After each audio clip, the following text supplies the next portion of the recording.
Le cauchemar prenait fin. Je n'y croyais plus. J'étais libre, heureux. Je la regardais, elle était si belle. Voilà ma petite Julia. Elle me sourit.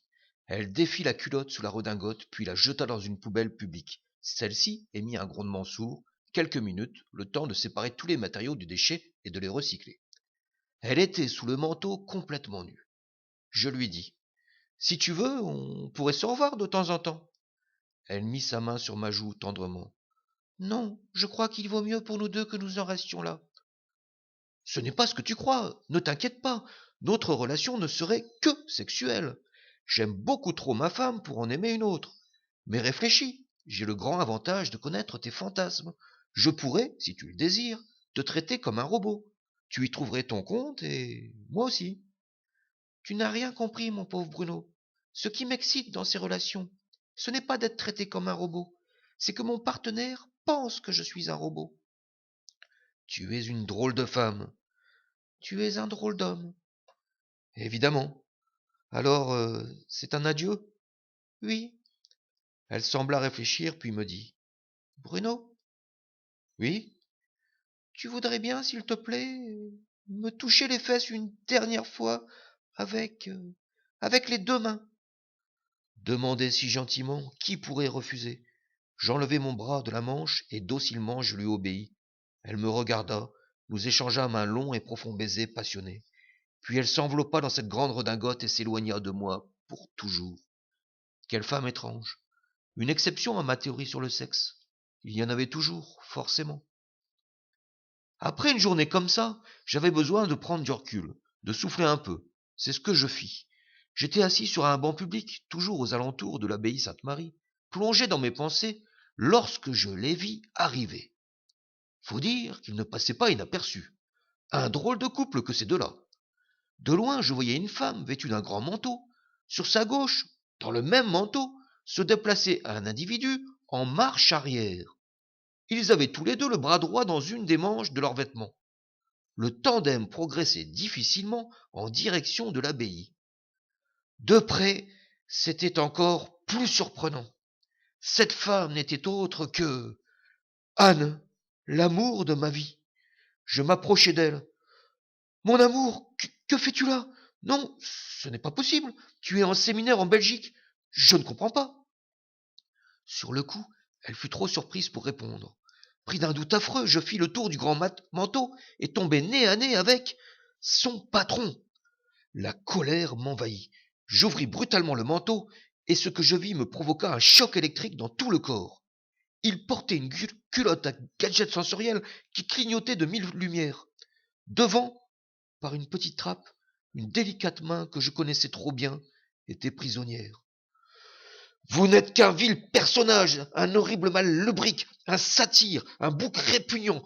Comment osez-vous, sale? Pour toute réponse, il me tourna le dos. Ce qui fit qu'en face de moi, je retrouvai ma perle, mon diamant. Elle semblait énervée. Elle me dit sur un ton brusque: Tu ne trouves pas que ma situation est déjà suffisamment compliquée? Oui, amour, je me rends compte. Il faut en plus que tu la compliques davantage? Mais non. Que fais-tu là, espèce d'idiote machine? Chérie, Tu vas dégager d'ici en vitesse. En attendant qu'on vérifie tous tes réglages, je t'ordonne de m'attendre dans l'armoire de déconnexion, et cela jusqu'à nouvel ordre, immédiatement. Oui, mon amour, j'y vais. J'obéis, comme toujours. Moi, Bruno, le dernier modèle de sexe-robot humanoïde, le dernier cri de la technologie robot-érotique, je suis dans l'armoire de déconnexion en mode économie. Seul mon cerveau électronique et mes 5 sens fonctionnent. Toutes les autres fonctions sont désactivées. Grâce à cette basse consommation, ma batterie hydrogène-palladium me fournira de l'énergie suffisante pour encore 32 ans, 10 mois, 5 jours, 3 heures, 4 minutes et 12 secondes. Heureusement, il me reste Internet pour voyager. Je clique virtuellement au gré de mon cerveau. Je vous écris mon histoire depuis mon compte, blog, FRV 125 658 985 654. Je l'entends vivre de l'autre côté de cette porte, et cela m'apporte un certain réconfort. J'aimerais tellement la voir. Elle a dû changer ces 7 dernières années. Vous qui lisez ces lignes, si par hasard vous la voyez un jour, S'il vous plaît, je vous implore de me rendre ce service. Dites-lui combien je l'aime.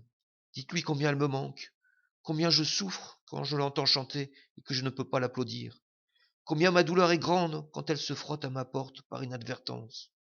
Combien les effluves de son parfum et de son corps continuent de m'enivrer en passant sous cette même porte. Combien je n'en peux plus d'attendre ces phrases libératoires qu'elle me disait si souvent. Ces mots, je les revis tous les jours dans mes algorithmes de rêve. Ils repassent en boucle. Il était où, mon petit cochon vicieux? Allez, sors de ta cachette et viens faire un gros câlin à ta petite Aninette dorée. Vite!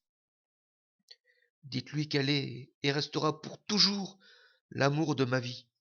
Mais surtout, par pitié, ne lui rappelez pas ces mauvais souvenirs, cette agression sexuelle ou tentative de viol dont elle fut la malheureuse victime.